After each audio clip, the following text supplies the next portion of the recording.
নাটকের নায়িকাও নাই, নাটকও নাই। অনেক নাটক করেছো প্রিয় তুমি। বাংলাদেশের মানুষ আর নাটক দেখবে না ইনশাআল্লাহ। কথা বলেন ঠিক না বেঠে? সব রঙের বাংলাদেশ দেখা শেষ। এবার আমরা দেখতে চাই ইসলামের বাংলাদেশ। এবার আমরা দেখতে চাই খেলাফতের বাংলাদেশ। সেই বাংলাদেশ গড়বার জন্য আর কিছু নয়, বিপ্লব প্রয়োজন, বিপ্লব প্রয়োজন। সেই বিপ্লবের জন্য কারা কারা বিপ্লবের যোগ দিবা, কারা বিপ্লবী হবা?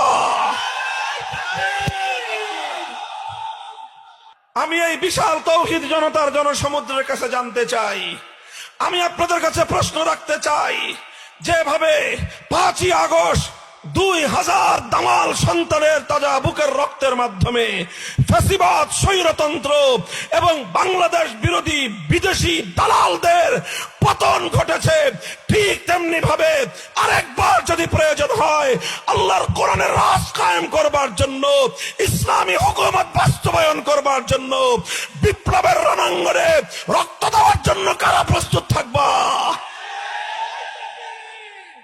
রক্ত দিয়েছি 2013 সালে, জীবন দিয়েছি আমরা 2021 সালে।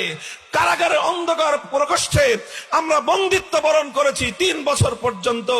আমাদের ইজ্জত, আবরু, মান সম্মানের উপর নজিরবিহীন আঘাত